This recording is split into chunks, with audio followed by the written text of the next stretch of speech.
Welcome to SQE1 Preparation, Criminal Practice, Maximum Sentences by Nasir Hafizi.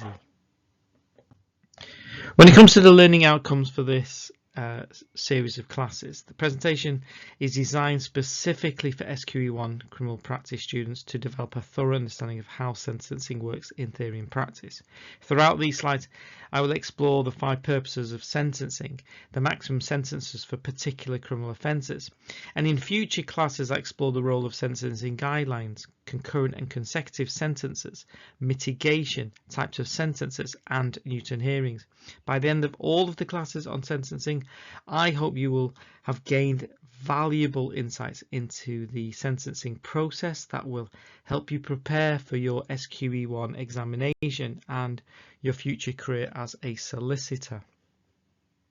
When it comes to the SQE specification on the SRA website, you'll see that it refers to sentencing, role of sentencing guidelines, determining seriousness, including aggravating and mitigating factors, concurrent and consecutive sentences, mitigation, types of sentences, custodial sentences, suspended sentences, community orders, and Newton hearings. It's important that when you're revising and you're preparing for SQE that you go to the specification and you revise according to it.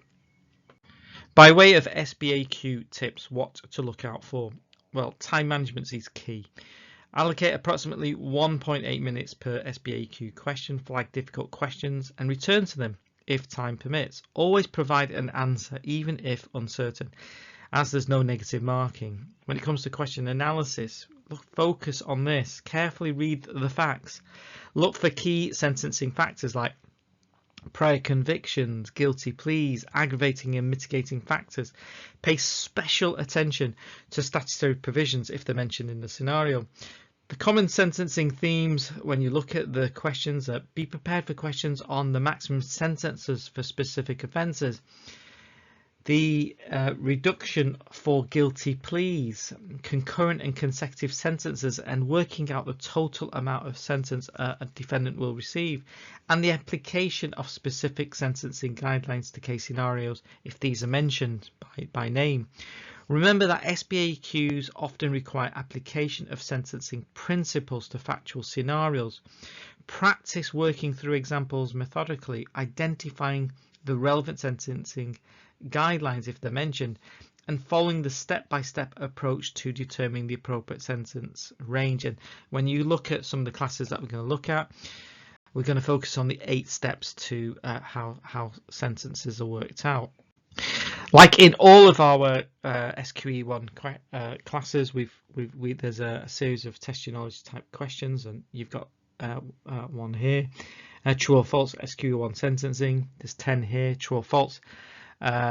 Question 1 is true or false. The 5 purposes of sentencing under the Criminal Justice Act 2003 include protection, punishment, deterrence, rehabilitation, and reparation. Question 2, true or false. Courts are only required to consider for the purposes of punishment when passing sentence. Question 3, true or false. Aggravated criminal damage carries a maximum sentence of 10 years imprisonment. Question 4, true or false. Simple assault and battery both carry a maximum sentence of 6 months imprisonment and or a fine.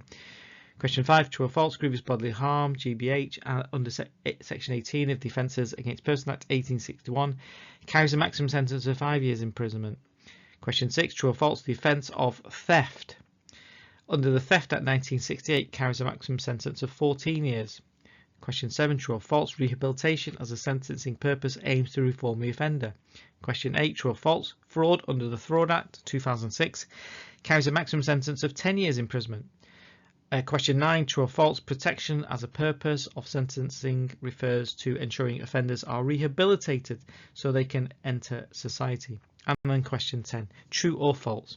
Burglary of a dwelling carries a higher maximum sentence than aggravated burglary. And as you'll know from past classes, the answers are found at the end of this. So let's look at the first slide here about what are the 5 purposes of sentencing. Well, you'll see there it's protection, which basically means protection of the public from harm through incapacitation of the offender. That's by their restriction of liberty, putting them in prison. Punishment, just punishment proportionate to the offence. Deterrence, determining the offender and others from committing a crime. Reparation, making amends to persons affected by the offence. And then there's rehabilitation, reform and rehabilitation of the offender. The Criminal Justice Act 2003 section 142 sets out these 5 purposes of sentencing for adult offenders. Courts must consider all purposes when determining the appropriate sentence, though different purposes may be given greater weight depending on the specific circumstances of the case and the offender. In the next couple of slides, then, we now focus on the maximum sentences for common offences. So you'll see there criminal damage, less than £5,000. That's 3 months imprisonment and a fine. Remember, there's the issue of memorials. That's different, even if it's less than £5,000. Criminal damage more than £5,000, and for those memorials, it's 10 years in prison. Aggravated criminal damage, that's life imprisonment. Arson, that's life imprisonment. Simple assault and battery, that's 6 months imprisonment. Maximum sentences represent the most severe punishment available for the most serious examples of an offence. In practice, most sentences fall well below the maximum, with courts following specific sentencing guidelines to ensure proportionality. And we're going to look at sentencing guidelines in the next classes. The maximum sentences for common offences, Part 2, ABH, 5 years. GBH, life, that's Section 18.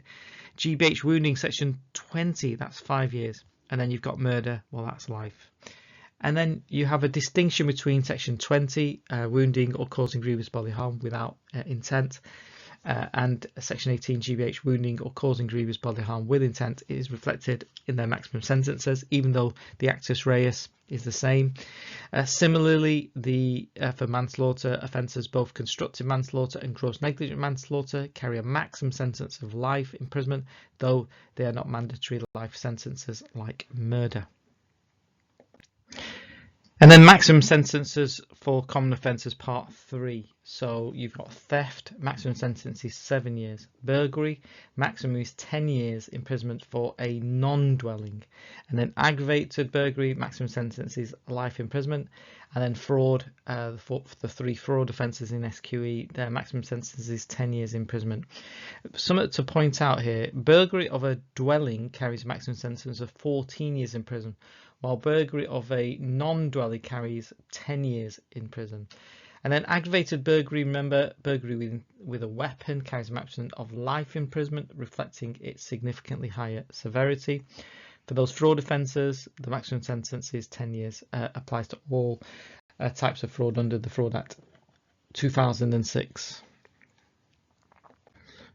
So returning to those SQE 1 questions, true or false questions, just pause the slide and just read it for yourself and check whether you got the answers correct. And then final points is just remember, please honestly watch all of the videos in the SQE 1 Prep Criminal Practice series.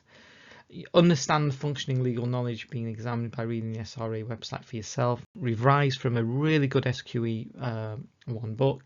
Attend and participate in class. Prepare your Q&A flashcards. Practice as many SBAQs as possible. Subscribe to the channel, Community Legal Education on YouTube. Put your notification on so you don't miss out on SQE prep videos. Hope you found this class useful. See you in the next class. And thank you for watching.